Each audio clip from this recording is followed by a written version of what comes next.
ministère, il fallait aller à l'étranger. Dieu les a confondus, quoi. Dans les gens qui disaient, parce que beaucoup de gens disent, non, pour réussir là, je ne réussis pas parce que je ne suis pas au bon endroit, l'Afrique c'est pauvre. Non, Dieu a suscité quelqu'un qui nous a mis le gifle à tout le monde. Il dit, ferme ta bouche.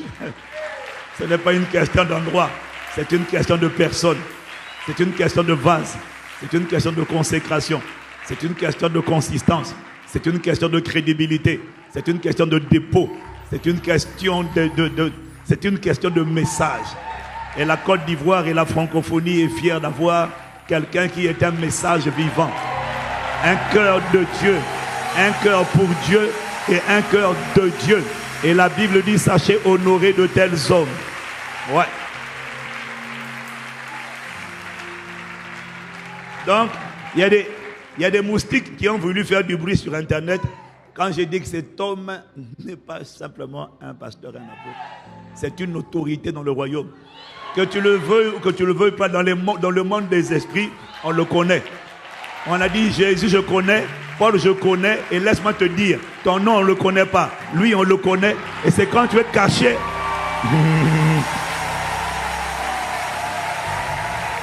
Tu n'aimes pas ça. Un jour, un de mes assistants pasteurs me dit, il était dans une île lointaine de la France, et puis il me dit qu'il est en train de prier pour un démon, et puis l'esprit dit, Castanou, je ne veux pas avoir affaire à toi, Castanou. Et puis il dit, non, je ne m'appelle pas Castanou. Il dit, mais il n'a pas me donné mon nom. J'ai dit, on ne te connaît pas. Il n'y a pas assez de cicatrices et de meurtrissures et de souffrances, on ne te connaît pas. Donc sois humble. Vous savez, un des domaines dans lesquels il faut être le plus humble, c'est la notion d'autorité spirituelle. C'est un domaine dans lequel j'ai appris à faire preuve de beaucoup d'humilité. Parce que quand Dieu veut t'emmener quelque part, quand Dieu veut te faire monter, il doit te cacher. Quand Dieu veut te faire monter, il doit te couvrir. Et il te cache toujours dans des autorités, dans des manteaux. C'est pas la prière. Au nom de Jésus, je me cache. C'est pas ça. Dans le sang, je me cache.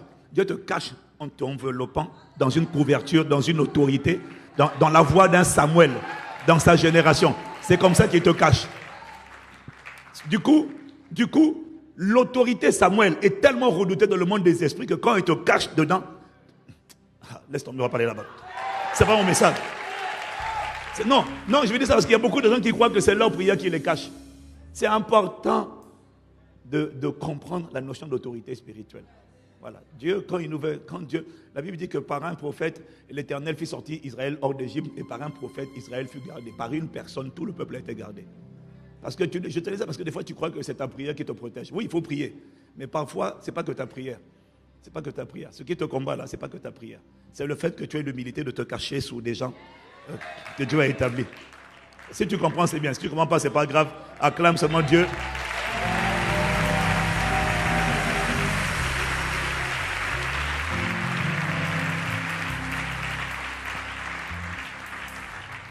Et vraiment, merci à Dieu pour vase d'honneur. Vase d'honneur. Vous challengez tout le monde. Hein? Donc ici, là, on se guise mutuellement les uns et les autres. Et je lui dis toujours, moi je dis tout lui, je dis, mais tu ne m'as pas dit ça, toi tu me caches cette affaire-là. Bon, il faut prier pour votre pasteur, il doit se repentir envers moi. Voilà. Quelqu'un dit gloire à Dieu. Je n'ai pas tout enseigné, mais je suis vraiment reconnaissant à Dieu pour cette série-là. J'ai écouté le pasteur Mohamed parler de la guerre des étoiles. Quand j'ai dit qu'elle a dit ça, j'ai dit, Bishop, tu es en train de provoquer mon esprit parce que le livre est déjà parti en impression. C'est la série je crois que c'est la série que j'ai eu le plus de mal à produire, à écrire, tellement j'ai été combattu par l'esprit de sommeil. Jamais eu autant de combats pour sortir ce livre. C'est 3 volumes. Volume 1, c'est la série Destinée à briller. Vous voyez? Écoutez, c'est bien l'église, hein? On est là pour chanter, mais franchement, on chante, on danse, mais ce n'est pas le but. C'est une activité. C'est un protocole, mais ce n'est pas une finalité. La finalité, c'est un mandat en 5 choses. 1, soyez féconds. Il a mis l'image de Dieu en nous. Il dit maintenant manifestez-la. Manifester l'image, c'est manifester le caractère. Manifester l'amour, la plénitude de mon amour. Manifester la ressemblance, c'est manifester mon mode opératoire. Dieu opère par la foi, tu dois opérer par la foi. Dieu est puissant, tu dois être puissant. Dieu est redoutable, tu dois être redoutable. Il inspire la terreur, tu dois inspirer la terreur. Dis Amen. Dieu travaille, il veut travailler à travers toi. Il dit donc ça c'est la fécondité. Mais ce n'est pas tout. Après il dit multipliez-vous. Il ne dit pas d'avoir des enfants biologiques. Il parle de multiplier la race de Christ. Parce qu'avant de dire multipliez-vous, il a dit mon image. Et maintenant il dit multiplier mon image. Il n'a pas dit multiplier les enfants. Multiplier mon image. Ce n'est pas les enfants, c'est l'image. Ce n'est pas les enfants, c'est l'image. Il n'a pas dit de multiplier le rejet, l'amertume, l'impudicité chez tes enfants. Non. Il a dit de multiplier l'image de Dieu. 3, il a dit remplissez la terre. Donc il est maintenant temps. Il est temps de comprendre le fivefold, les 5 buts. Remplir la terre, c'est quand on investit toutes les sphères d'influence. On investit les territoires physiques, mais également les sphères d'influence. Il est temps qu'on aille remplir. Il est temps qu'on aille remplir et assujettir les Cananéens, les Jébusiens, les Éphésiens, les Chiens, les Hyens, les Étiens, tout ça là. Il faut aller les assujettir, c'est-à-dire soumettre les territoires. Et dans ce livre-là, c'est trop fort. Bishop, j'explique, comme je disais, j'explique l'onction de l'une manière où je n'avais jamais compris. Dieu m'a parlé, quand il me disait assujettir et dominer, ça veut dire manifester le règne de Dieu dans votre époque et dans votre génération. Dis Amen. Maintenant, quand il me parlait de assujettir, c'est là qu'il m'a parlé. En fait, le livre parle du protocole, comment Dieu prend quelqu'un de l'obscurité à la royauté. Comment en fait, quel que soit ton passé, tes blessures, ton quartier, ton nom de famille, tes manquements, le fait qu'on t'ait oublié, c'est pas ça qui te disqualifie pour briller. C'est pas ça. J'ai découvert qu'il y a un protocole et que Dieu n'a pas de raccourci. Dieu est capable. En fait, Dieu a prévu que chacun de nous soit la tête et non la queue en haut et pas en bas. Mais il n'emmène pas comme ça. Et ce n'est pas la prière qui nous emmène, c'est le protocole. La prière nous fortifie, mais le respect du protocole. Il y a un protocole divin, c'est de ça que je parle. Tout le monde est appelé à briller. Dieu est lumière. Il n'y a pas quelqu'un qui l'a créé ténèbres. Tous les hommes qu'il a créés sont des lumières. Le seul problème, c'est que quand le péché est rentré, toutes les lumières ont été éteintes. Et Jésus-Christ est la seule et la véritable lumière qui, en venant dans le monde, éclaire, allume tout le monde. Tant que Jésus n'est pas venu, la lumière est toujours éteinte. Quel que soit ce que tu fais dans le monde, tu es éteint dans le monde des esprits. Tu n'es pas allumé. Tu es allumé sur la terre, mais tu n'es pas allumé. Tu es allumé dans le monde, mais tu n'es pas allumé dans le monde invisible. La vraie lumière, c'est ce qui commence d'abord dans le monde invisible. Elle est allumée en donnant sa vie à Jésus. Maintenant qu'elle est allumée, Dieu te dit maintenant, brille dans le monde physique. Tu n'as pas le droit de rester dans l'obscurité. Ta vie doit compter parce qu'il y a des gens dont la conversion dépend de toi. Pas du pasteur Ivan ni du pasteur Mohamed. Il y a des gens dont la conversion dépend de ta lumière. Lorsqu'ils vont voir ta lumière, pas tes mots, pas ton bruit, pas ton bruit, ton fruit. Lorsqu'ils vont voir ta lumière briller, il y a des gens qui vont dire, si c'est ça la lumière, je vais le suivre. Là où tu iras, j'irai. Ton Dieu sera mon Dieu. Tout le monde doit briller. Tout le monde doit briller. Tout le monde. Et dans le livre, j'explique c'est quoi briller. Pourquoi briller? Et j'explique que briller, c'est la manière d'évangéliser la plus puissante. Et briller, ce n'est pas au one-to-one. Briller, c'est tu es établi, tu es élevé, tu es une autorité. Et à cause de ton exposition, pas de ton titre, mais de ton exposition en termes d'influence, les gens regardent à toi et disent, si ça c'est Jésus, je le suis. Que Dieu te fasse briller au nom de Jésus. Mais j'explique qu'il y a un protocole. Et j'explique que briller, et je prends l'histoire de David. Dieu met toujours une fondation. Et j'explique que la fondation, c'est le cœur de Dieu. Et le cœur de Dieu, c'est le caractère de Dieu. Le caractère de Dieu, c'est l'amour de Dieu. Celui qui n'a pas ça, s'il essaie de monter... En fait, bon, bref, j'explique tout ici. Mais la partie onction, c'est trop fort. Donc, il y a le volume 1. Si tu prends 1, sans les autres, tu seras frustré. Le volume 1 s'appelle la guerre des étoiles. Le volume 2 s'appelle le protocole divin pour briller. Le volume 3 s'appelle les 3 clés maîtresses pour parvenir au sommet et briller. Et il y a un volume 4 qui va sortir. C'est comment on demeure maintenant au sommet. Pour ne plus jamais redescendre. Parce que quand tu arrives au sommet, tu rentres dans ce qu'on appelle les palais. Les palais sont les lieux les plus dangereux pour les gens qui ont du potentiel. Les palais sont les palais, bizarrement, les gens qui ont du potentiel, qui sont prometteurs, ne meurent pas. Ils meurent quand ils arrivent au sommet. En fait, c'est-à-dire ils arrivent et puis ils dégringolent.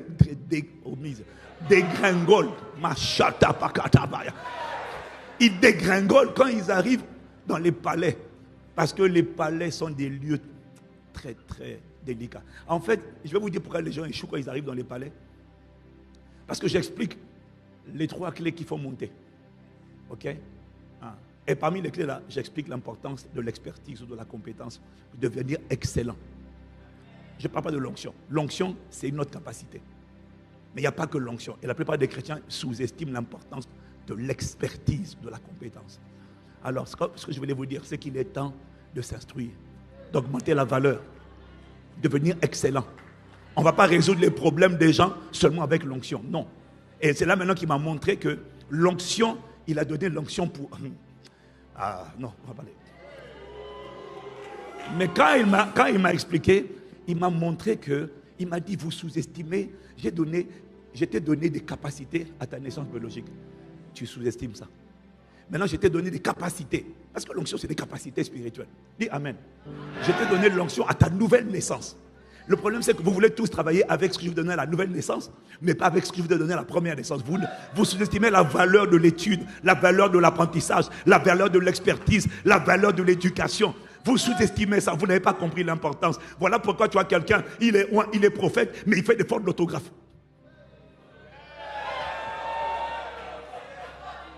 Ouais. L'onction est là.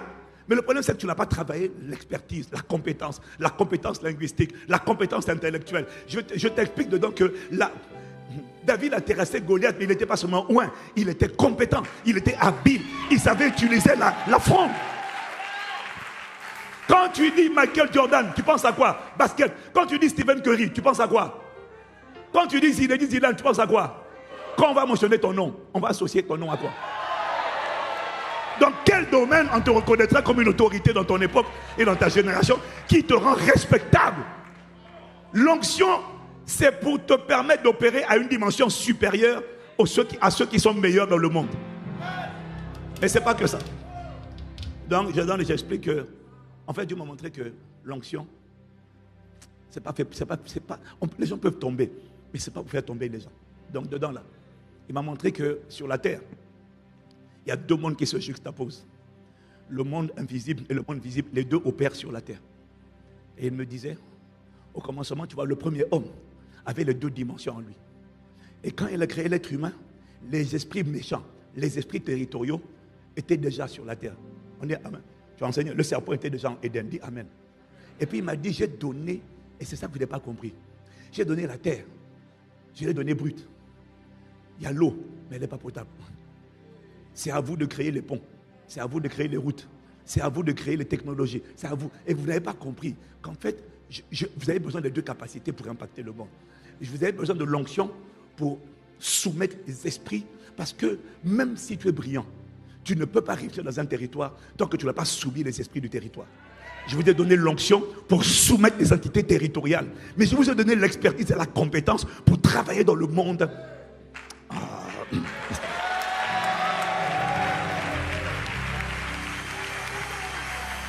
Il est temps de devenir des experts. Il est temps qu'on ait étudié les meilleures écoles. Il est temps qu'on ait des certificats, qu'on ait des masters, qu'on ait des MBA. Il est temps qu'on soit des gens à la fois ouins et à la fois compétents. Si tu n'aimes pas, ce n'est pas grave. Il est temps. Les deux. David était excellent. Un excellent guerrier. Mais en plus, il était ouin. Dis Amen. Non, franchement, je t'assure, ça là, c'est fort. Honnêtement, c'est fort. Mais sans la fondation, tu ne réussiras pas avec Dieu. Dieu ne peut pas faire monter un bâtiment dont tu n'as pas lui-même établi la fondation. Ça ne tiendra pas. C'est pour ça que la plupart des gens n'y arrivent pas, ils n'excellent pas, ils ne brillent pas. Avoir un beau boulot, être un CEO, ce n'est pas ça, briller. Non, il faut que tu lises le livre. Briller, ce n'est pas ça. Briller, c'est beaucoup plus que ce que tu penses. Seigneur, merci de nous aider.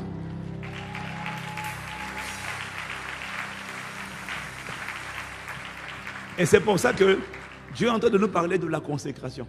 Je veux dire que la consécration, c'est la fondation que Dieu doit placer avant de faire monter une lumière. Et j'ai découvert que ce qui te bloque, ce n'est pas la puissance de Satan. C'est la faiblesse de ton désir de Dieu. Et c'est ça que l'Esprit m'a montré. Et je peux dire en toute humilité que toutes les personnes, ce qui te bloque, ce n'est pas l'esprit d'impudicité, les réclamations sataniques, les esprits familiaux, les trucs de sorcellerie. Tout ça là, nous tous on a commencé avec ça. J'ai été consacré en tant que jumeau, j'ai été consacré à Mami Wata, l'esprit des eaux. Le prophète Roding, des fois, m'a dit un jour, il dit, ce que j'ai vu dans ta famille, ce que j'ai vu sur ta famille. Et c'est vrai que ce n'est pas petit, ma famille, ce n'est pas petit. Ce que j'ai vu sur ta famille, il me dit, il n'y a aucun moyen que tu sois en train de faire ce que tu fais opérer à la dimension où tu opères, si ce n'est pas la miséricorde de Dieu. Parce que quand tu vois la famille, tout le monde est attaché. Les oncles attachés, tout le monde attaché. Les divorces, tout le monde attaché à la frivolité. Comment toi tu t'en es sorti? C'est pas Satan qui est trop fort. C'est nous qui avons été séduits. Il y a une dimension de Dieu. On donne trop de gloire à Satan. On fait trop de délivrance des gens qui veulent être débarrassés des démons, mais qui n'ont pas compris que la meilleure des délivrances, c'est la meilleure. Regarde David, l'Éternel est mon salut. David avait compris, l'Éternel est ma lumière est mon salut, l'Éternel. Bon, bref. Au verset 4, verset 5, il dit, il est une chose que je désire, que je demande à l'Éternel, que je désire ardemment, que je demande à l'Éternel. Je désire habiter dans la maison de l'Éternel tous les jours de ma vie, afin de contempler la bénédiction de l'Éternel et d'admirer. Enfin, bref, dis Amen et puis on a fini. Parce que j'ai un message à donner, je ne suis pas encore dans le message. Mais tu vois, il dit, car il me protégera dans son tabernacle au jour du malheur. David était le genre de personne à aller provoquer les ennemis, à aller les braver, et puis après il courait, il se réfugiait dans les bras de Dieu. La plus puissante des protections, c'est apprendre juste à être amoureux de Dieu. Ah! Toi, tu vas venir agresser ma femme. Matatakapa, roche. Quand elle est dans mes bras. Mais regarde comment le roi s'est comporté lorsque Aman est venu bousculer Esther. La fumée est sortie de la narine du roi. Tu oses toucher à mon épouse. C'est parce que tu n'es pas rentré dans la dimension, le comportement de l'épouse de Christ, qui a des délivrances que tu n'as pas encore vécues. Le jour où tu rentres dans la dimension de l'épouse, tu vas voir la fureur de Dieu se manifester. Non, Dieu ne connaît pas. Oh Seigneur, agis. Dieu ne peut pas agir. Dieu agit avec moi en fonction de comment je me comporte envers lui.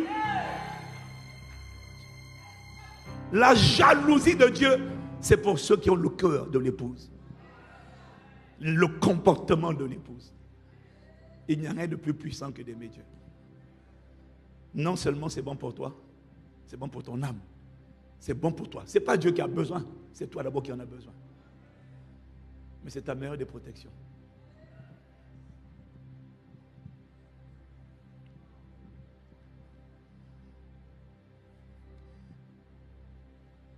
Allez, on va aller où? Nous ne désirons que toi encore. Il ne désire pas encore Dieu, il faut que ça vienne encore.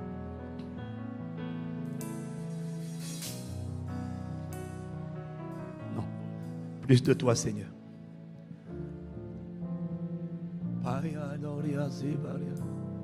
Oh God, dans le laps de temps que nous avons, Seigneur, nous sommes là. Nous sommes désireux, nous sommes disposés.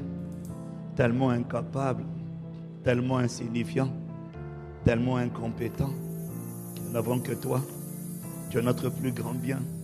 Nous ne voulons personne d'autre que toi, comme asile, comme plénitude, comme abri, comme premier amour, comme fondement, comme bouclier, comme rocher, comme haute retraite, comme forteresse, comme confident, comme asile, comme instructeur, intercesseur, paraclétos, protecteur, témoin fidèle qui est dans le ciel.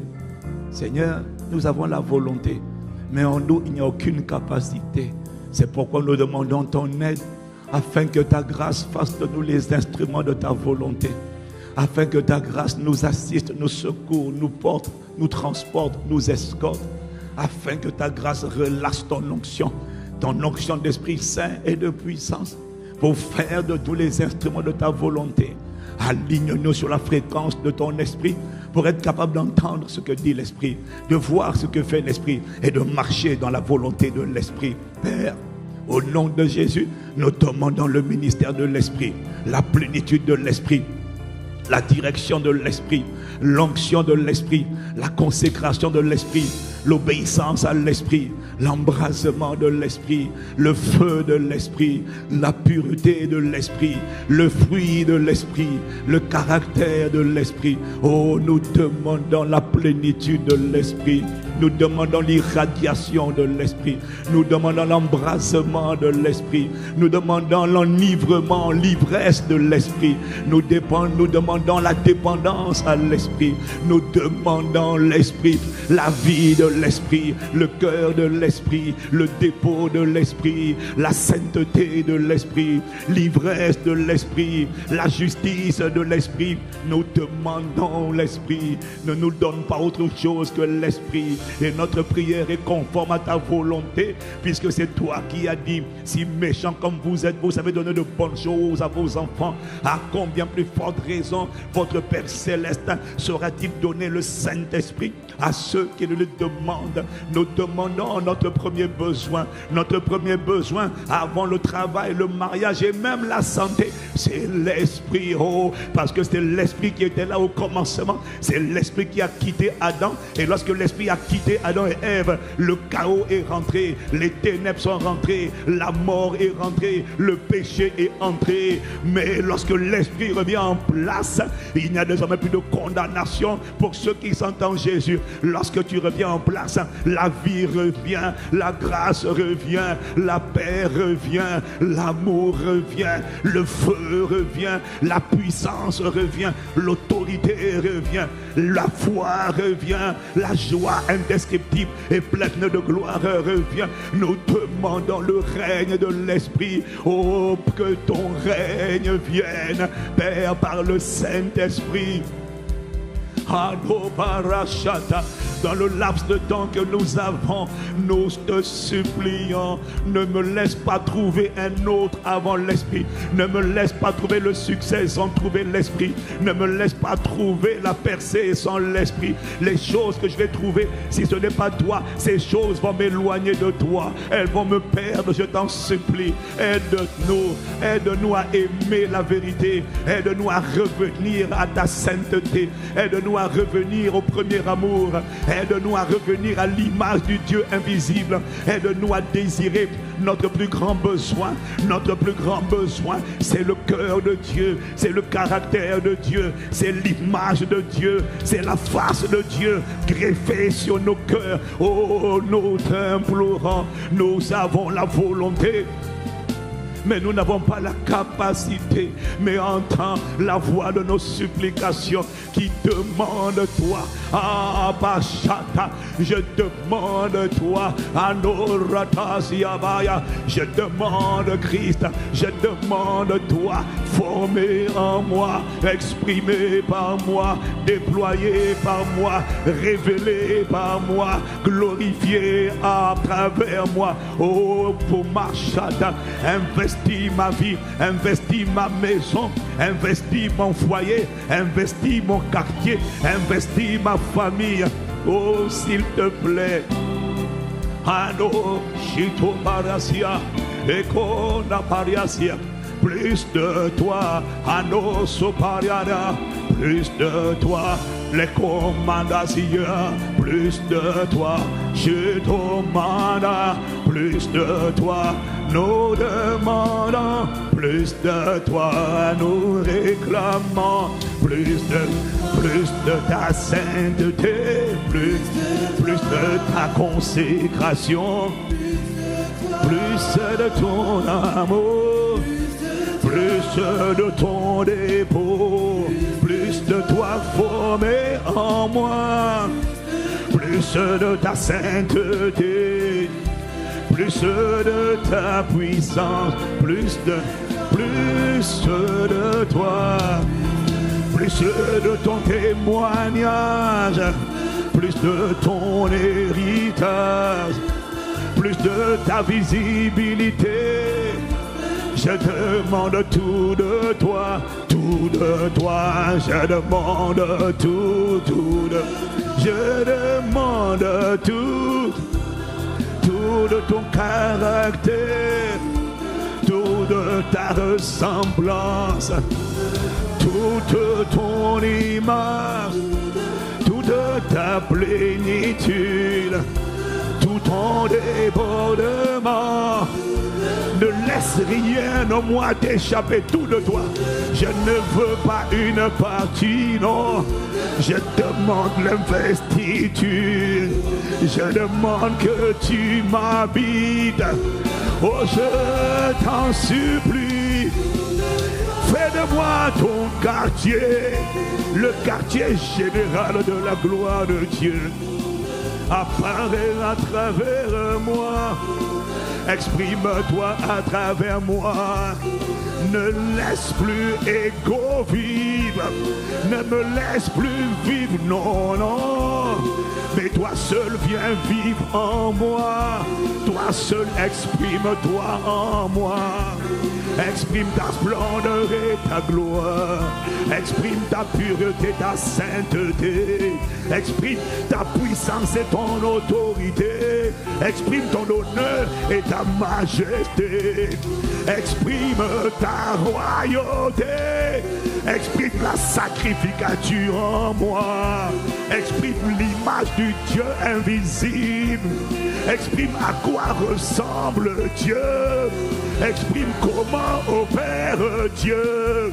Exprime la vraie destinée pour laquelle tu m'as sauvé. Je demande tout de toi. Je demande ta plénitude.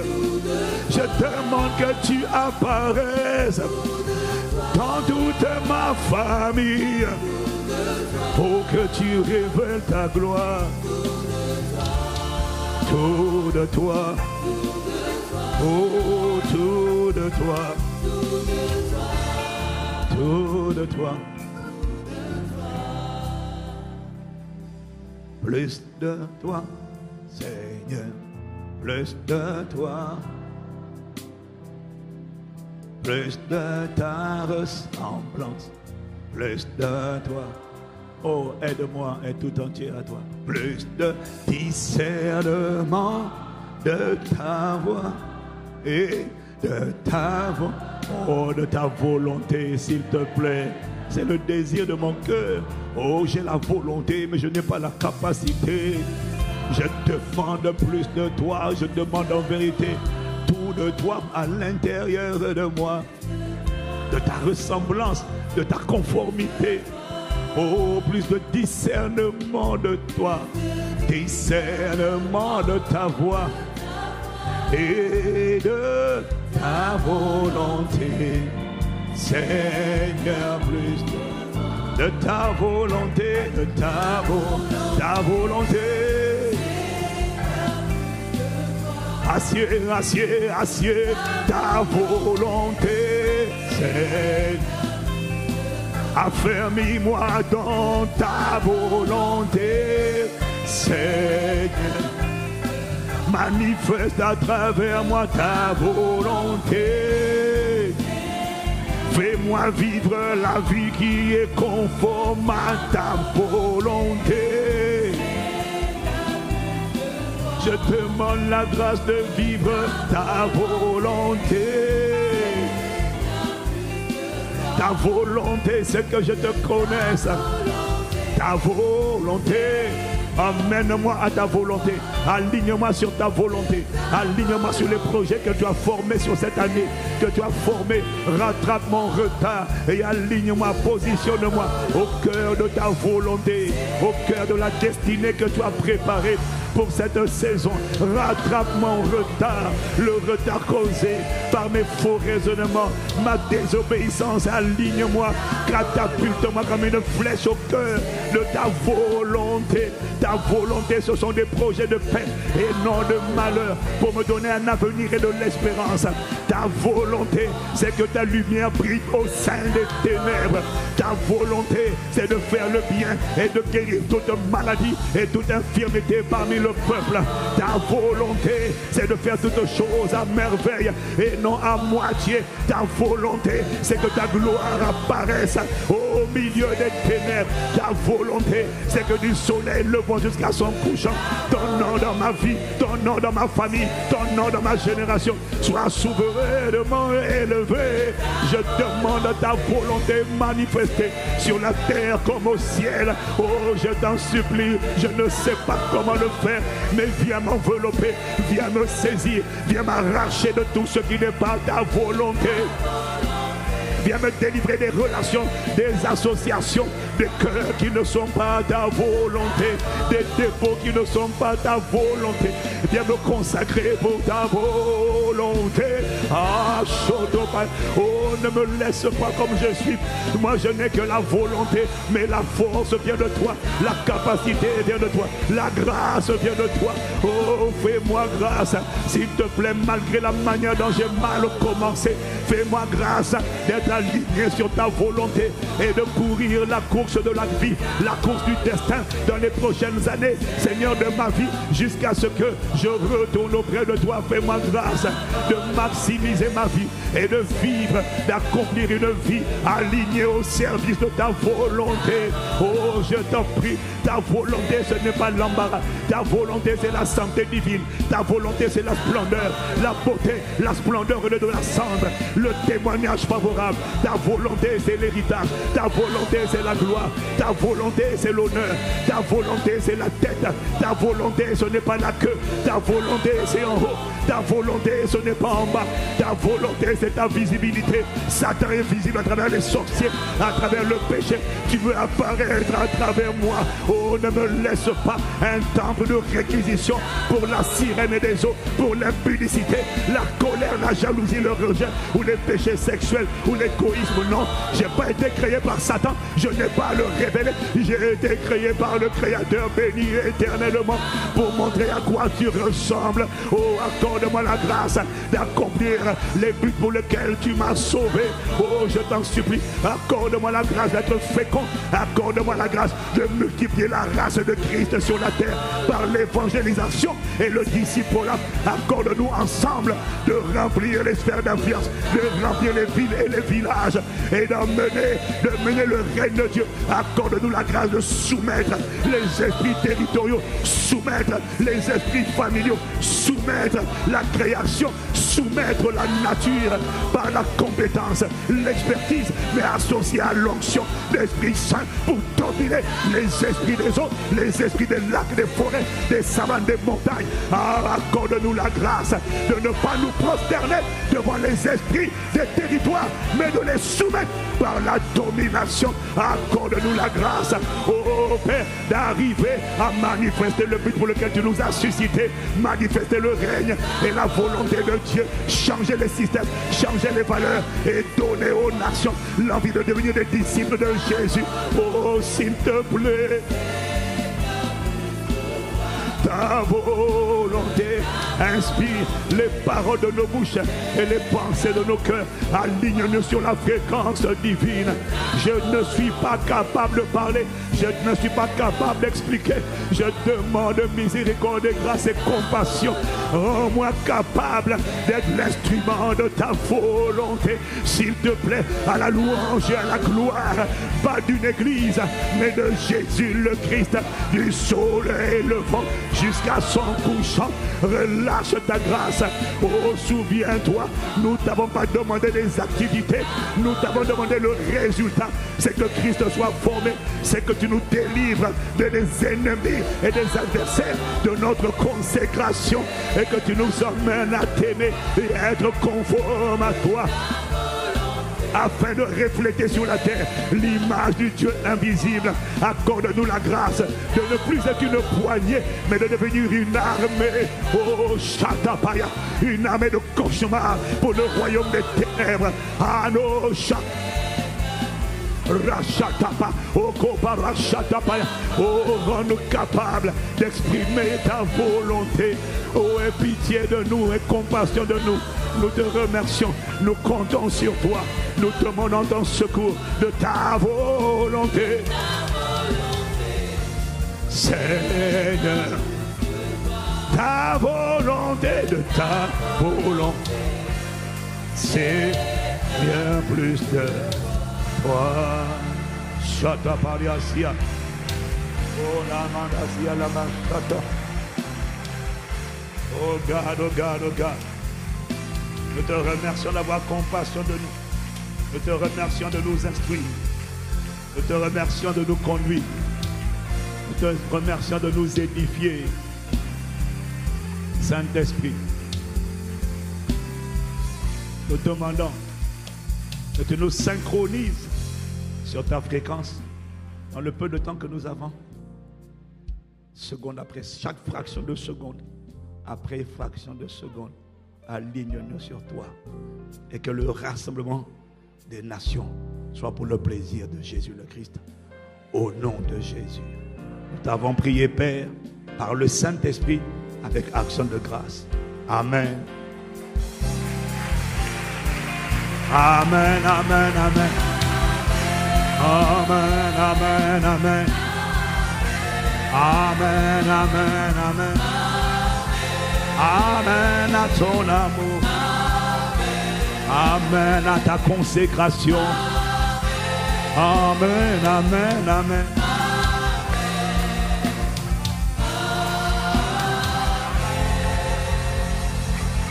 Alléluia. Oh, quelqu'un dit amen. Dis encore amen. Alors, on va essayer d'avancer dans la direction où l'Esprit va nous conduire. Mais je crois que tu as compris déjà le fond du message. Comme a dit l'apôtre, mon frère, vraiment, toi qui n'as pas pu te connecter à la conférence, c'est un devoir pour toi-même de prendre le temps de réécouter les enseignements que tu as entendus et de demeurer dans ces enseignements. Rends service à toi-même, s'il te plaît. Tu n'as pas dit amen?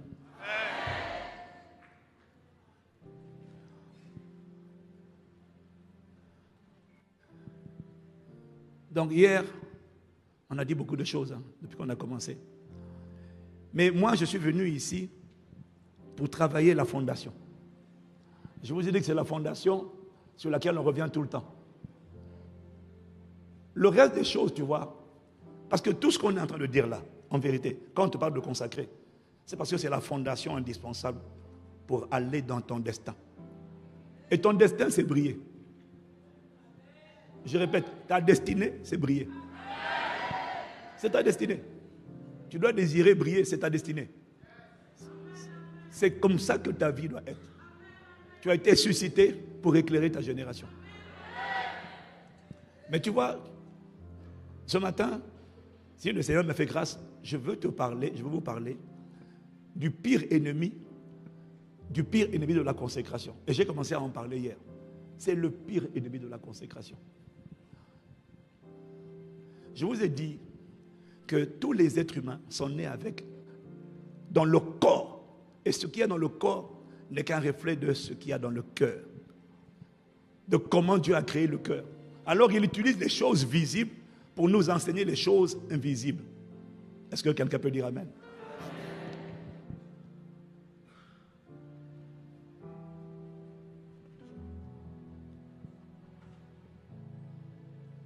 Dis amen encore. Dieu nous a créés avec un désir ardent. Et il a créé ton corps, nos corps, avec l'appétit, le besoin de boire. Ce n'est pas une envie, c'est un besoin. Et c'est Dieu qui a créé le corps comme ça. Et du coup, quand tu ne bois pas, tout ton corps commence à mal fonctionner. Quand tu ne manges pas, tout ton corps commence à mal fonctionner. Tu deviens mal à l'aise. Et ce malaise ou ce mal-être est une alerte pour que tu ailles remplir de nouveau ce qui s'est vidé. Est-ce que quelqu'un me suit? Est-ce que comment Dieu a créé le corps n'est qu'un reflet de comment Dieu a créé le cœur de l'homme, le centre névralgique. Ton cœur a été créé pour désirer Dieu. Ton cœur a été créé avec un ardent désir. C'est comme ça que l'homme était auparavant. L'ardent désir de Dieu, et je vous ai dit, c'est l'autorisation, c'est la permission accordée à Dieu pour venir se greffer, s'accoupler, se fusionner Et je vous ai dit que le rapport entre un homme et une femme n'est que le reflet du rapport entre Christ et l'Église. S'il y a une relation intime entre un homme et une femme, il dit que celui qui s'attache à la prostituée devient avec elle une seule chair. Mais en vérité, ce n'est pas vrai pour la prostituée, c'est vrai pour n'importe quelle femme. Celui qui se nie, je suis déjà dans 1 Corinthiens 6, verset 17, celui qui se nie à la femme devient avec elle une seule et même chair. C'est le mot attaché là. Ça veut dire le mot se joindre, c'est le mot fusionner, c'est le rapport entre un homme et une femme, c'est le rapport intime. Et puis il utilise le même mot pour dire, de même, celui qui s'attache au Seigneur, et c'est le même mot. Donc il utilise le même mot de l'intimité entre l'homme et la femme pour décrire l'intimité entre Christ et le cœur de l'homme. Les deux deviennent un. Et ce qui permet cette intimité, c'est le désir. S'il n'y a pas de désir, qu'il y a un attachement, c'est un viol. Est-ce que je parle à quelqu'un? Dieu ne peut pas violer. Dieu a tout. Je te dis que tout ce que Dieu a se trouve dans lui, en sa semence.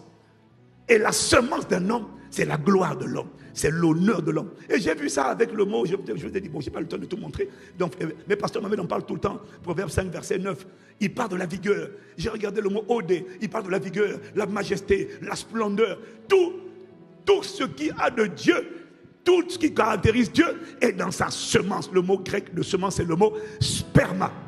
C'est dans sa parole. Tout de Dieu est dans sa semence. Donc, quand Dieu met sa semence, il met tout ce qu'il est. Je t'ai dit tout ce dont tu as besoin. Excusez-moi de vous dire, le plus grand besoin de l'homme, c'est Dieu.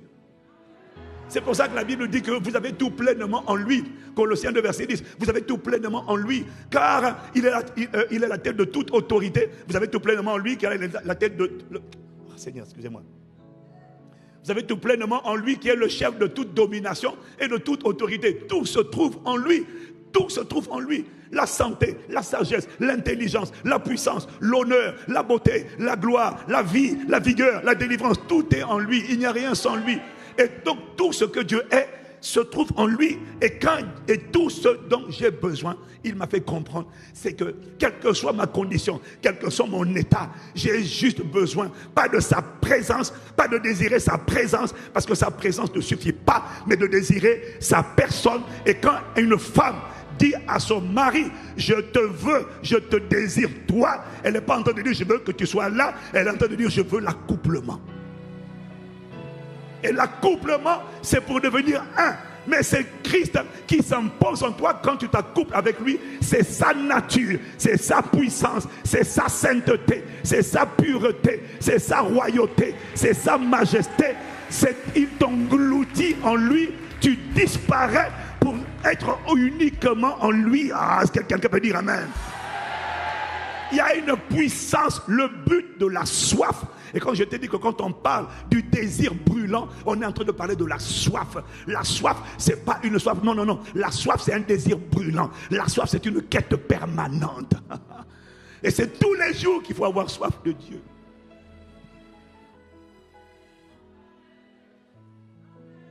Et je t'ai dit que Satan a compris là.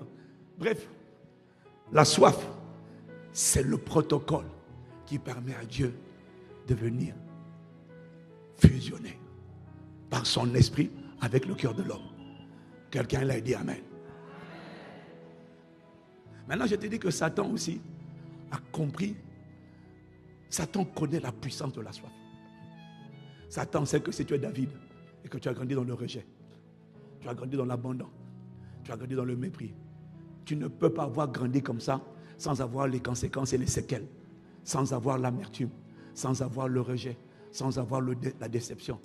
Tu ne peux pas avoir grandi dans un environnement d'oubli, d'abandon de ta mère, d'oubli de ton père, de mépris de tes frères, sans être affecté, sans être aigri, sans être amer.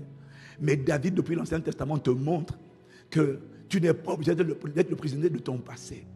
Et que tu vois, il y a des choses qu'on essaie d'enseigner. Mais regarde Paul, Saul de Tarse qui respirait le meurtre et la menace. Il n'a pas été délivré par une prédication.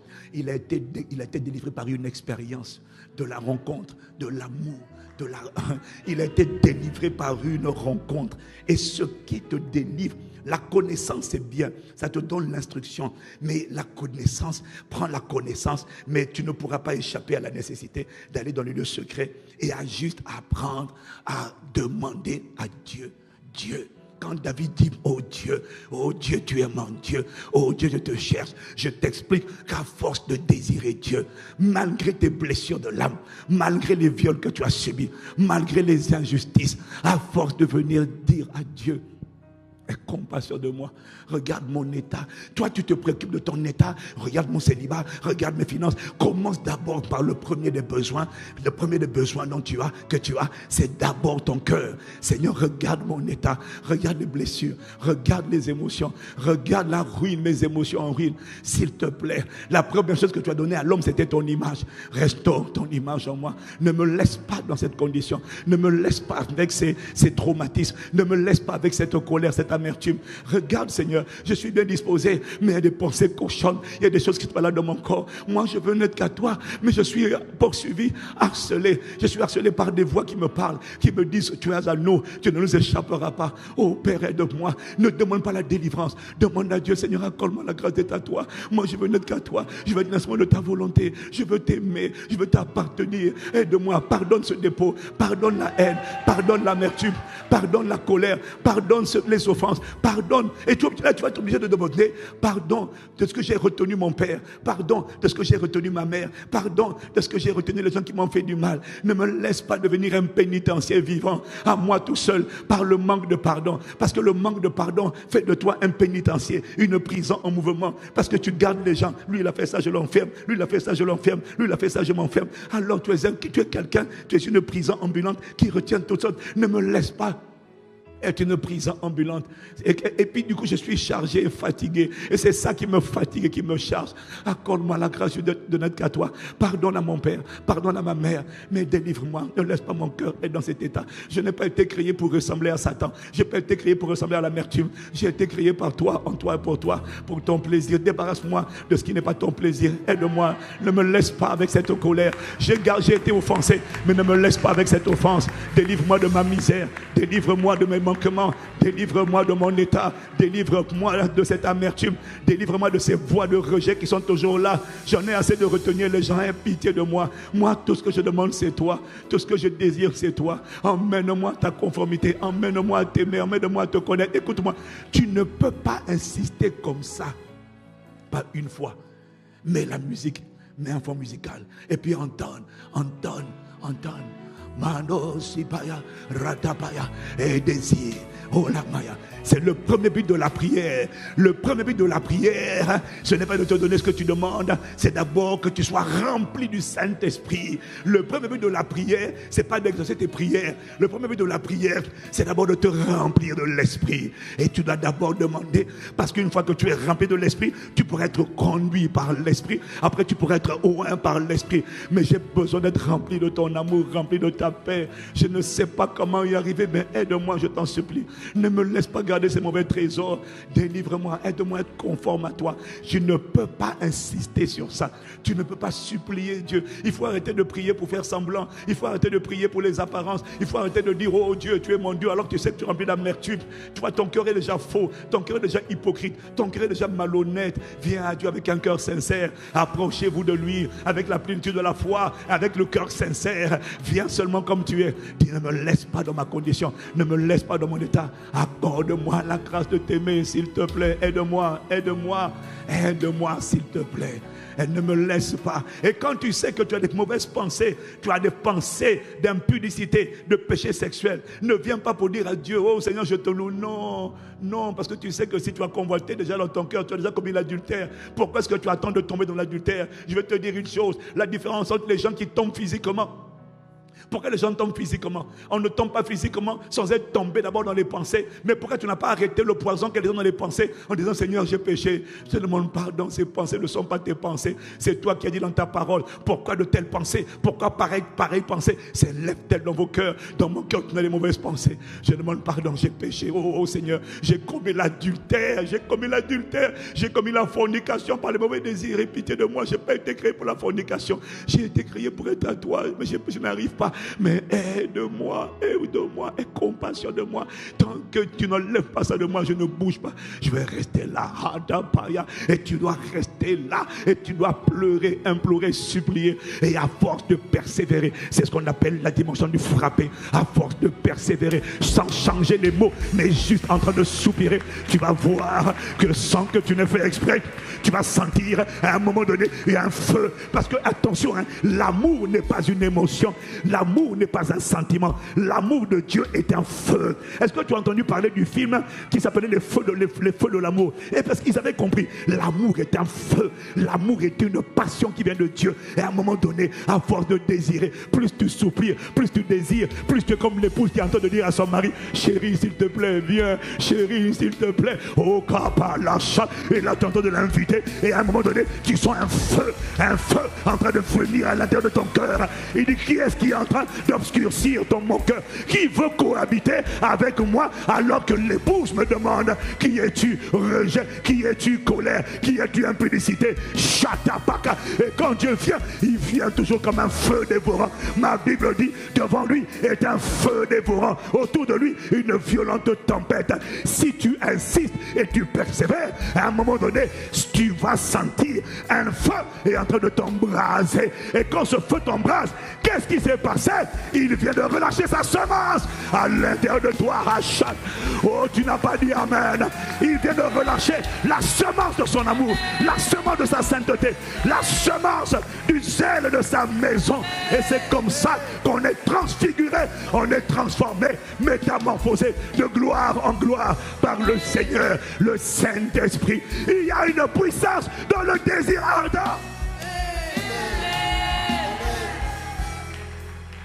Le désir, ce n'est pas une prière. Le désir ardent de Dieu, ce n'est pas une prière. C'est une supplication intérieure qui n'arrête pas le désir. Quand tu désires Dieu, Dieu relâche sa semence. Et quand sa semence rentre, le rejet que tu cherchais, excuse-moi, j'ai trop de témoignages, c'est ce que je suis en train de te dire. J'ai trop de gens qui n'ont pas été délivrés par une prédication, mais par une expérience. J'appelle ça la chambre haute. J'ai trop de témoignages. J'ai des gens qui étaient possédés par les péchés sexuels, possédés par le rejet. J'ai des centaines de personnes là, à l'église, qui en sont en train d'écouter une playlist, juste de temps d'adoration. J'ai même une de mes filles qui m'a envoyé un message avant-hier. Elle a grandi sans père. Elle me demandait même c'est quoi l'utilité d'un père. Elle m'a dit à quoi ça sert d'avoir un père? Tellement de là. Mais elle est à l'église. Elle est bon. J'ai dit elle est sincère. Mais le problème c'est qu'elle ne sent rien. Tout le monde lui dit tu es froide comme un glaçon. Tout le monde lui dit tu n'as pas de sentiments.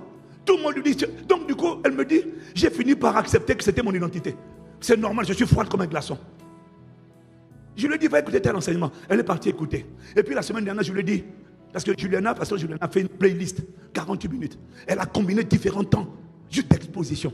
Ton problème c'est le manque d'exposition. Dans l'exposition, il y a l'irradiation. Dans l'exposition, il y a la saturation. Donc, écoute, expose-toi au soleil. Et quand tu t'exposes au soleil, les rayons te pénètrent. Dieu est un soleil. Et il y a des rayons qui te pénètrent quand tu t'exposes. Je n'ai pas une, j'en ai plusieurs. Et une jeune fille, elle m'a envoyé un message avant-hier. Elle m'a dit, je suis allé en retraite. J'ai juste pris le temps de m'exposer. Les temps de la chambre haute. Les temps d'enseignement, les temps de prière. Elle me dit, papa, je suis ressorti de la foudroyée. Je suis sorti de la métamorphosée. Et puis, même Juliana elle-même, elle me dit, j'ai fait ça. À un moment donné, j'ai eu l'impression que... Elle me dit, j'ai ressenti un amour, une présence qui est venue sur moi et qui m'a embrasé comme un feu. Elle me dit, je suis ressorti de là avec un amour. Et quand cet amour-là vient, il balaie, il brûle le rejet. Il brûle la colère. Il brûle l'envie des péchés sexuels. Pourquoi quoi? Quand il vient, sa sainteté vient s'imposer. Je suis en train de t'expliquer le secret des hommes et des femmes. Ce n'est pas leur connaissance des versets bibliques, c'est leur soif de Dieu qui les a délivrés. Parce que dans la soif de Dieu, ils ont permis à Dieu de venir manifester, de venir déposer. Sa semence contient tout ce qu'il est. C'est pas une chose. Voilà pourquoi je t'ai dit, quelqu'un qui était bête à l'école, mais qui désire Dieu, Dieu va implanter sa sagesse, Dieu va implanter son intelligence, Dieu va implanter son discernement, Dieu va implanter sa consécration. Dieu implante tout ce qu'il est, sa dignité, son honneur. Et Dieu m'a dit Ok. Dis seulement amen si tu es là, acclame Jésus. Oh, parachata, relo parasi paraso.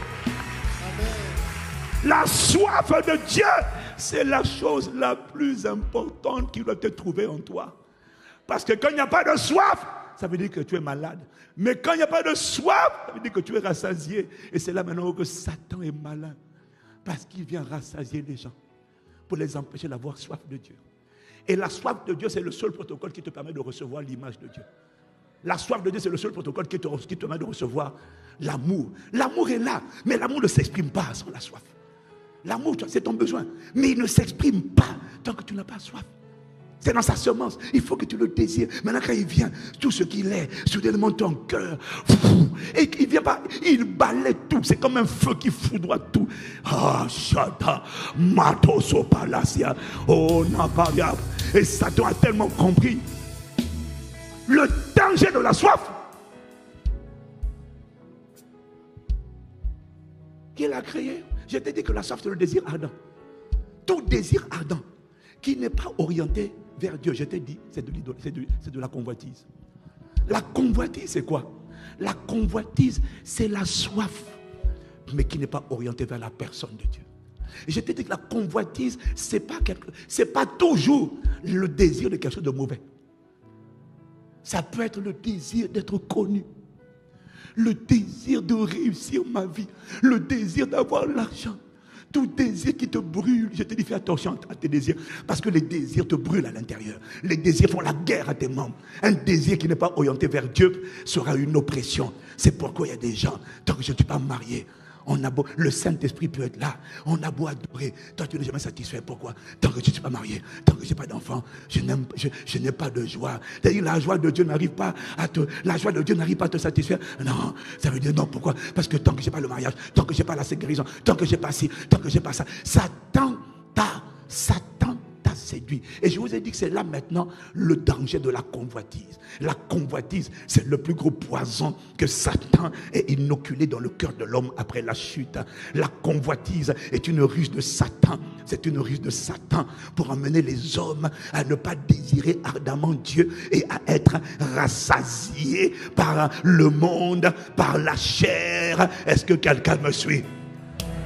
J'ai écrit pour toi, la convoitise attire nos yeux, elle excite nos désirs, elle nous promet un plaisir, une satisfaction, mais elle cache un hameçon, elle cache un piège. La plupart des croyants aujourd'hui mordent à cet appât, séduits par le monde, distraits par les convoitises, et sans s'en rendre compte, ils vivent continuellement dans les luttes, les vices, les faiblesses, ils vivent continuellement oppressés, humiliés par le péché qui leur fait croire que personne ne peut échapper à sa tyrannie, alors que Jésus en vérité nous a délivrés de la puissance du péché.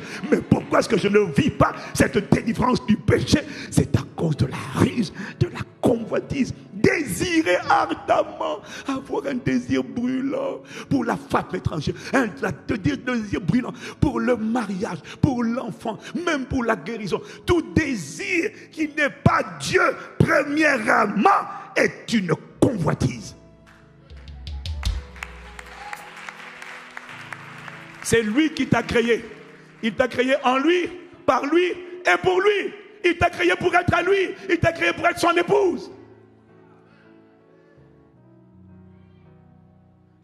Il sait, c'est lui qui t'a dit que tu seras la tête. C'est lui qui a des projets de paix. C'est lui qui a dit qu'il veut que tu sois riche pour lui. C'est normal. Mais lorsque la richesse devient une obsession, Il faut que je réussisse. Il faut que je fasse du business. Il faut que je fasse du business. Il faut que je fasse du business. Il faut que je fasse du business. Mais on ne va plus à l'église. Il faut que je réussisse. Il faut que je fasse du business. Il faut que je fasse du business. Il faut que je fasse des affaires. Tout désir qui est en train de te brûler. Au point que le Saint-Esprit n'arrive pas à te rassasier. Tu as été piqué par la convoitise. La convoitise fait de toi un adultère. C'est ce qu'on a vu hier. Dans Jacques chapitre 4, versets 1 à 4. La convoitise bloque tes prières. Parce qu'il dit, vous demandez, vous ne recevrez pas. Parce que vous demandez mal. Dans le but de satisfaire vos édonnées, vos plaisirs ou encore vos voluptés. Non, je suis dans Jacques chapitre 4, verset 3. La convoitise bloque tes prières. Mais la convoitise va avec moi, c'est terrible. La convoitise va avec moi dans 2 Pierre chapitre 1 au verset 4. La convoitise est un poison subtil. J'ai reçu un message d'un pasteur hier qui m'a dit que pendant la prière, à la fin de la session, il a écouté hier, il a réécouté ce matin, et puis qu'il a écouté le temps de prière. Et puis il s'est senti brisé. La convoitise n'a pas de frontières. Tu peux être pasteur, être possédé par la convoitise. La convoitise peut concerner, elle nous concerne, nous tous. 2 Pierre 1. Et puis il m'a dit que pendant qu'il écoutait, il priait avec le temps de prière d'hier. Puis il me dit qu'il s'est mis à pleurer parce qu'il se sentait indexé. Et puis il s'est mis à cracher, à cracher, à cracher, à cracher, à cracher. Les pasteurs, Dieu a opéré, Dieu m'a fait sortir de moi un venin, un poison. La convoitise. Lesquels nous assurent de sa part, lesquels nous assurent de sa part, lesquels nous assurent de sa part les plus grandes et les plus précieuses promesses, afin que par elles, vous deveniez participants de la nature divine. Maintenant, écoute bien la suite. En fuyant la corruption, la décomposition, la putréfaction, la pourriture qui existe dans le monde par la convoitise. Il y a une force qui agit dans le monde, un pouvoir de putréfaction. Le mot corruption, c'est le même mot utilisé pour parler de la décomposition d'un corps. Il y a une force de putréfaction, de décomposition, de dégradation, de pourriture qui agit à l'intérieur de tous les êtres humains à travers la convoitise. Quand il y a la convoitise, il y a une putréfaction, il y a une décomposition, il y a une dégradation, il y a une destruction du cœur, une pourriture qui est en train, une infection, un venin qui est en train de travailler dans les cœurs des gens. Satan attaque ta vie de prière, mais il n'attaque pas ta vie de prière directement. Satan attaque ton zèle, mais il n'attaque pas ton zèle directement. Il attaque l'objet de ta soif. Où est-ce que tu diriges ta soif? Satan a compris le pouvoir de la soif. Et pour empêcher Dieu d'ensemencer les gens avec sa gloire, il va à la racine. Et puis il met une autre soif, le désir du monde. Oh, l'amour du monde. Oh, le sac. Oh, le sac. Oh, si je n'ai pas ce sac, vraiment. Si je n'ai pas ce sac, si je n'ai pas cette maison, si je n'ai pas cette voiture, je suis triste parce que je n'ai pas cette voiture, je suis triste parce que je n'ai pas ça. Le Saint-Esprit dit la joie du Seigneur t'aura ta force. Toi, tu dis non, je suis triste parce que mon mari m'a quitté. Je suis triste parce que je n'ai pas. Je suis triste parce que je ne suis pas marié. Mais je suis ta joie. Ta joie, c'est moi qui emmène la joie. Non, ta joie ne me suffit pas. C'est la chose là qui va me donner la joie. Dieu dit, mais adultère, adultère, adultère. C'est moi la source de ta paix. C'est moi la source de ta joie. Mais je n'arrive plus à te donner la paix. Je n'arrive plus à te donner la joie. Je n'arrive plus à te sentir te faire aimer. Malgré moi, tu as l'impression que malgré moi, il te manque quelque chose. Oh, la convoitise. Cadeau Pariasia. Et l'Esprit m'a montré. Et il m'a dit, toute soif qui n'est pas orientée vers Dieu est un piège de Satan. C'est une corruption, une pourriture qui est en train de travailler à l'intérieur de toi. Et dans le but, c'est d'empêcher Dieu d'être formé en toi, sa gloire d'être manifestée par toi, ses œuvres d'être accomplies par toi. C'est pour empêcher Dieu. Satan a tout compris. Il a tout compris. Il a vu David Un homme abandonné, méprisé. Il a vu comment l'exposition, comment la soif de Dieu a transformé cet homme. S'il y a quelqu'un qui aurait dû être amer toute sa vie, c'est bien lui. Mais c'est un homme, quand Dieu a réussi à greffer son cœur en lui, c'est un homme qui non seulement a réussi à ne jamais toucher à l'autorité, jamais maudit, mais non seulement il a pardonné à celui qui voulait le tuer, mais même le jour où celui qui voulait le tuer est mort. Et moi, le jour où ton ennemi, ton adversaire, qui t'a fait plusieurs années de maquis, de désert, et le jour où il meurt, il arrive encore à pleurer sur Saül qui dit, oh non, comment tu peux aller faire un chant, non seulement tu pleures, mais tu vas enseigner aux gens, au peuple d'Israël, de chanter un chant en l'honneur de Saül, qui voulait te tuer. Et de Jonathan. Et tu dis comment des héros sont-ils morts, comment des gens sont-ils tombés. Et tu chantes un chant funèbre en l'honneur de Saül. Et tu dis aux filles de Jérusalem, pleurez sur Saül. Comment toi tu peux dire aux gens de pleurer sur celui qui a voulu te tuer? Mais c'est quel genre de cœur ça? Normalement tu aurais dû être rempli d'amertume et de haine, non? Mais la soif de Dieu a foudroyé l'amertume, a foudroyé le rejet et a imposé son amour. Satan connaît la dangerosité d'une personne qui désire Dieu. Ne la regarde pas comme elle est. Je peux te dire, prends sa photo, elle deviendra comme Dieu. Elle va marcher comme, elle va opérer comme Dieu. Elle va manifester sa destinée. Une personne qui désire Dieu est une personne dangereuse. Alors Satan va tout faire pour empêcher. Ok, on va aller rapidement, il ne me reste pas beaucoup de temps. Oh, Para, j'ai pris avec moi en esprit. Aide-moi, j'ai quelques minutes pour télécharger ce que je dois télécharger. Est-ce que tu peux prier en esprit pendant que je suis en train de prier en esprit? Rakapaya, oh Rakapaya, oh Lamazia, et Kondabara Shatapaya, Ratapaya, et Lusapa, Mano Para Shalabaya, Lebara Sepalia. Pourquoi il dit adultère? Pourquoi il dit adultère que vous êtes? Je te l'ai dit, il dit adultère parce que normalement, écoute-moi, normalement, les désirs du conjoint doivent se tourner vers son conjoint. Dis Amen. Maintenant, bon, je vais aller vite. Tu vois, l'esprit me montre. Il me dit, je vais te montrer. Tu sais pourquoi? Tu sais le secret pour ne pas tomber dans le péché? Il m'a dit, en fait, c'est simple. Satan utilise la soif de ce qui n'est pas Dieu. En fait, l'Esprit m'a dit, dès que... j'ai trop de choses à dire. Dès que tu as un désir... Ok, non, je vais te montrer. On va te montrer. Dis Amen, acclame Jésus. Ouais. Voilà, acclame Jésus. Il me dit, c'est lorsque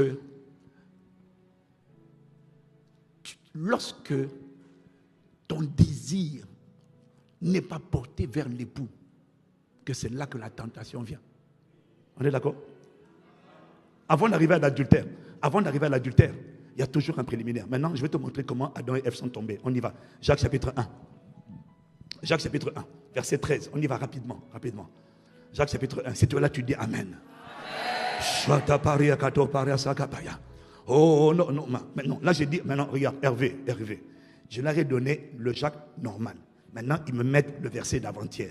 J'ai donné tout à l'heure le Machito Parasi, Paraso Palacha. Notre Père qui est aux cieux, que ton nom soit sanctifié. Oh Mando Sopra Shatapaya. Alléluia. Non, maintenant j'ai donné une version avec les mots, donc c'est celle-là qu'ils ont prise. J'ai donné une version avec les mots grecs. Que personne, lorsqu'il est tenté, ne dise c'est Dieu qui me tente. Dis avec moi, ce n'est pas Dieu qui te tente. Car Dieu ne peut être tenté par le mal. Et il ne tente lui-même personne. Maintenant, regarde la suite. Mais chacun est tenté quand il est attiré et amorcé par sa propre convoitise. Désir brûlant, mais qui n'est pas Dieu. Chacun se provoque de créer des problèmes tout seul. Chacun se crée ses problèmes tout seul lorsqu'il laisse dans son cœur des désirs qui ne sont pas Dieu. Lorsque tu brûles ardemment, il faut que je réussisse ça. Oui, je suis d'accord. Mais lorsque, Seigneur, là, tu ne pourras pas me calmer, tu ne pourras pas me donner la paix, tu ne pourras pas me donner la joie, tu ne pourras pas me donner il faut d'abord que j'ai cette affaire-là, il faut que j'ai ce diplôme.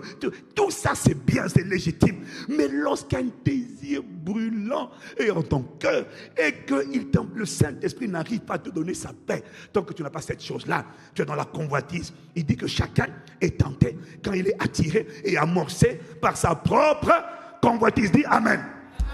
Dis Amen. Non, je t'emmène quelque part. Là, c'est sérieux. Là, je dois vous expliquer. Puis, la convoitise, virgule, lorsqu'elle a conçu. Maintenant, écoute bien. La convoitise, lorsqu'elle a conçu.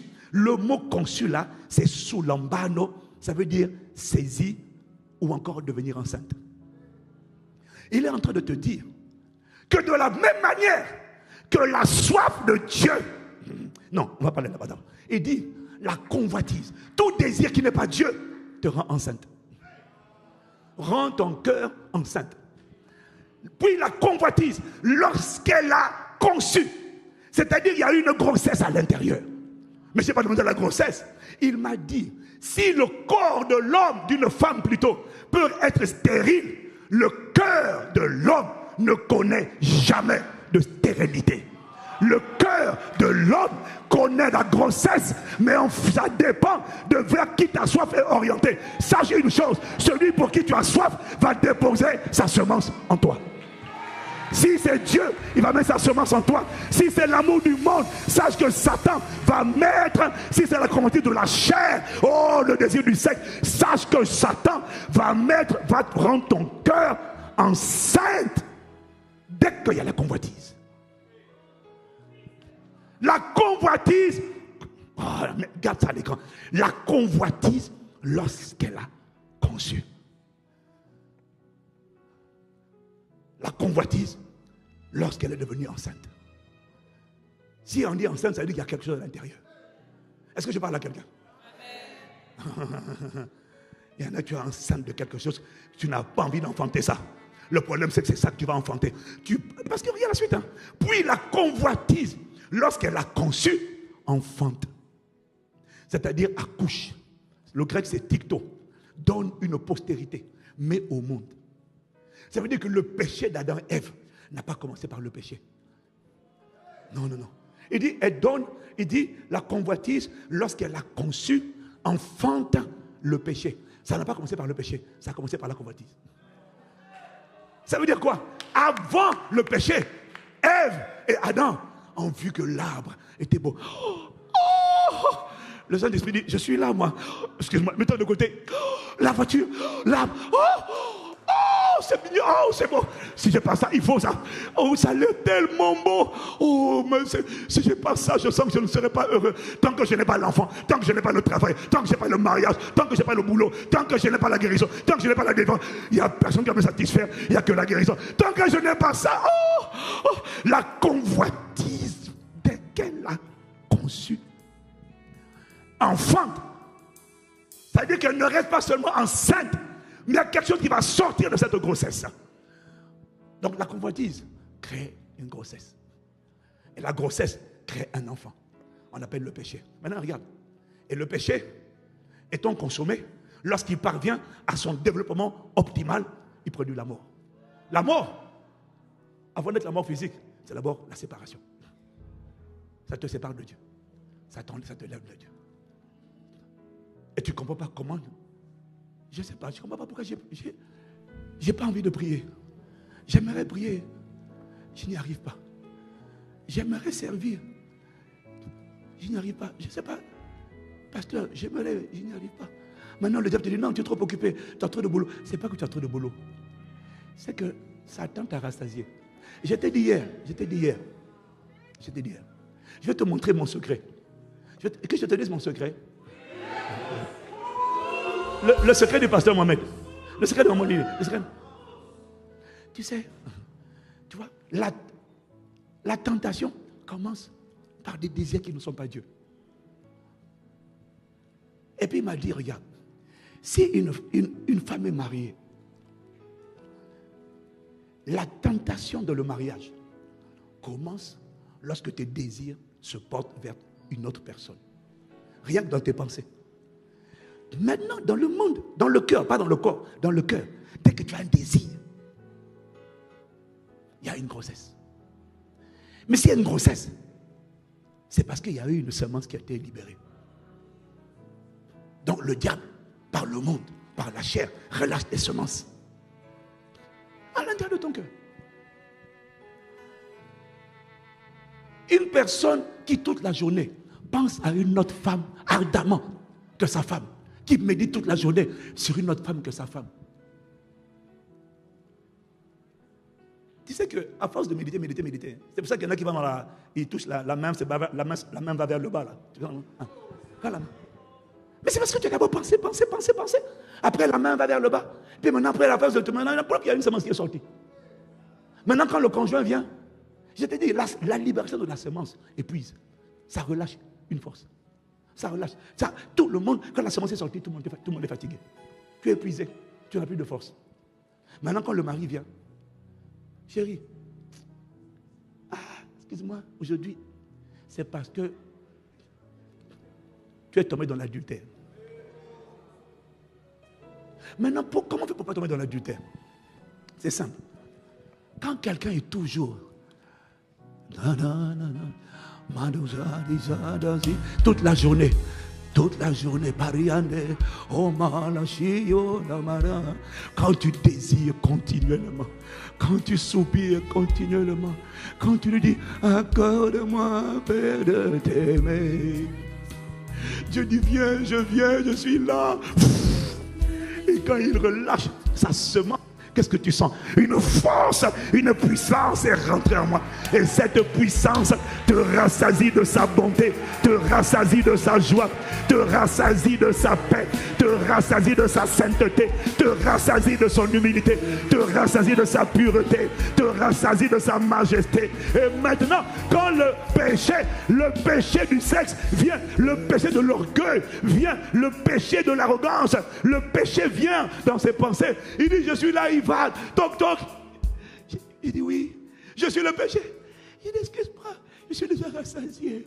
Parocha, Mando, les gens qui ne tombent pas sont les gens qui sont rassasiés. Oh, Mando, Siapaya, je suis en train de te donner le secret pour ne pas tomber. Désire-le, il va te rassasier, il va te foudroyer, il va t'irradier, il va t'embraser. Et quand tu es embrasé, tu deviens rassasié de lui. Et quand tu es rassasié de Dieu, la convoitise n'a plus de place. Sato pala, oh pala shatapaya, oh koparasia, oh mahalasia paya, lekopaya. Alors tu comprends mon frère, ma soeur, tu comprends que la matière première qui fabrique le péché, c'est la convoitise. Et que si tu veux sortir de ces luttes, de ces agitations, de ces oppressions, et en plus ces oppressions te rendent vulnérable. Parce que tant que ton cœur n'est pas tout entier à Dieu, tu es une proie vulnérable. Il faut que tu lises le livre sur les 9 portes d'accès au diable à fermer impérativement. Volume 1 et volume 2. Il y a 9 portes d'accès que tu dois fermer. Oh, Kaparia. Tant que tu ne fermes pas les portes, tu es vulnérable. Mais il est possible d'être rempli, oh, uniquement de lui. Oh bon, je vais finir rapidement. J'ai pris le message, j'ai mis un peu en ordre dispersé. Tu retiens ce que tu peux retenir. Acclame Jésus à la marcha. Oh, parasa. Et là, est-ce que je peux finir avec un point? Est-ce que je peux finir? Non, il y en a qui sont assis. Ils sont jeunes, mais ils sont assis. On dirait des hippopotames, on dirait des éléphants.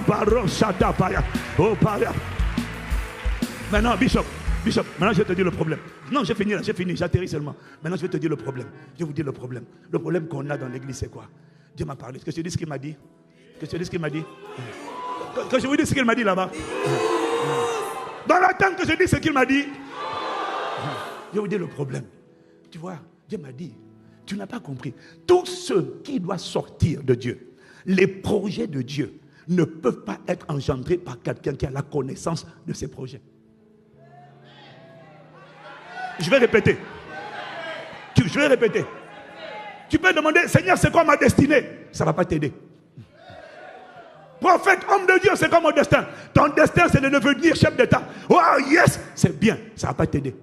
la connaissance du projet ne va pas enfanter le projet. Dieu m'a dit, tout ce qui doit sortir de moi va toujours commencer par une semence de moi plantée dans ton cœur. Je ne peux pas faire sortir de toi ce que tu n'as pas d'abord conçu à l'intérieur. Tu n'as pas reçu cette semence. Et cette semence ne se reçoit que par le désir ardent. La destinée n'est pas enfantée par la connaissance de la destinée. La destinée est enfantée par la soif.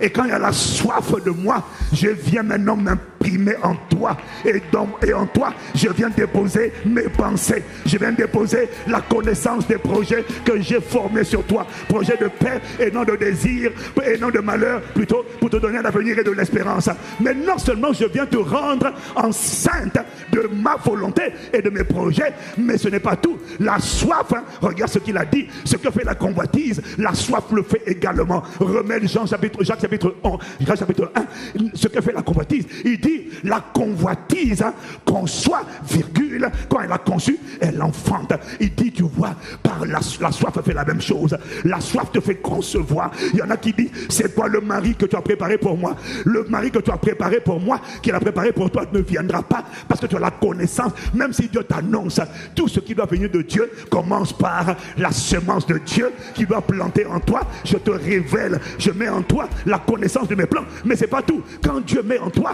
la semence de sa volonté, de sa destinée, de ses projets, c'est Dieu lui-même qui enfante, qui pousse pour le bébé sorte. Ce ne sont pas tes efforts, ce n'est pas ta compétence, ce ne sont pas tes relations, c'est Dieu lui-même qui pousse la grossesse. Toi tu as et quand Dieu pousse la grossesse, c'est Dieu lui-même qui appelle les ressources, qui appelle les provisions. C'est comme ça qu'il finance les croisades, le tour 931. C'est comme ça qu'il va financer la cité des rêves. C'est comme ça qu'il finance les campagnes Jésus sauve. Comment? Il met la semence dans le cœur des hommes qu'il aime. Et quand il met la semence, c'est Dieu lui-même qui est à l'œuvre pour pousser à travers toi la manifestation de ses desseins, la manifestation de ta volonté. Ce ne sont pas tes efforts, ce ne sont pas tes compétences, ce ne sont pas tes relations, ce ne sont pas tes préjugés. C'est lui-même qui le fait. Alors il m'a dit de te dire, pardonne-moi de te décevoir. Il y a des gens qui disent, je vais enfanter ma destinée. Je suis désolé de te dire, ta destinée ne sortira pas parce que tu connais ta destinée. Ta destinée sortira pas parce que tu la connais, mais parce que tu reçois la semence à travers le désir. Et après, tu la conçois. Maintenant, il va pousser en te conduisant sur les sentiers de ta volonté. Il va t'instruire, il va te montrer la voie que tu la suives. Parce que connaître la finalité, c'est pas suffisant. Il faut avoir le GPS. Le GPS n'est à l'intérieur que des hommes et des femmes qui sont constamment enceintes et qui peuvent l'entendre, qui peuvent recevoir ses directives. Oh Paracha, oh Mando Shapaya, oh accorde-moi la grâce, accorde-moi la grâce. Père, je t'en supplie, nous ne désirons, nous ne désirons, nous ne désirons. Accorde-moi de te désirer. Le point de départ de l'enfantement des desseins de Dieu, le point de départ, c'est la conception. Le point de départ, c'est la soif. Voilà pourquoi Satan commence par la soif. Et accorde-moi de te dire, Satan, quand il veut tuer ta vie de prière, alors beaucoup d'entre vous, tu ne fais pas exprès. Tu es pasteur, tu es responsable, tu es assistant pasteur, mais tu es vide. Prier, c'est un boulet. Tu pries parce que tu dois prier. Tu pries pas parce que tu es assoiffé. Pourquoi? Tu as été piqué. Il y a une putréfaction qui est à l'œuvre. Sors de ton cœur. Examine tes pensées. Demande à Dieu. Il va te montrer. Il y a un désir mauvais que tu as, qui n'est pas lui. Ce désir a ouvert la porte à Satan pour te rassasier. Maintenant, quand il faut prier, tu dis, Seigneur, il faut prier. Mais que le désir ardent de Dieu soit restauré en toi par la puissance du Saint-Esprit. Au nom de Jésus. Mahanosia. Kabaraka. Okandadamado. Shadabaya. Ô Père, pardonne-nous et compassionne-nous. Pardonne-nous nos mauvais désirs, la pourriture qui a emmené la mort. Ça a commencé par un mauvais désir. Ce désir a mis une grossesse indésirée dans mon cœur. Cette grossesse a fait sortir un enfant appelé le péché, le vice, péché sexuel, orgueil, tout ça, amour de l'argent.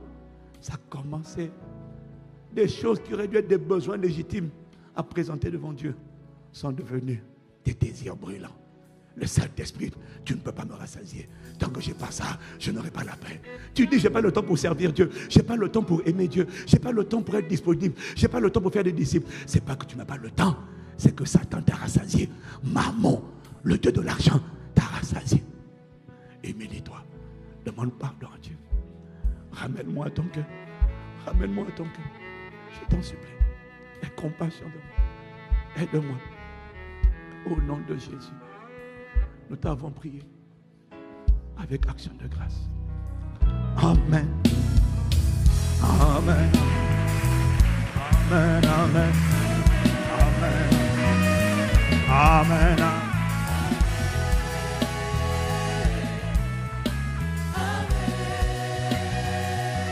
Oh, amen, amen, amen, amen, amen.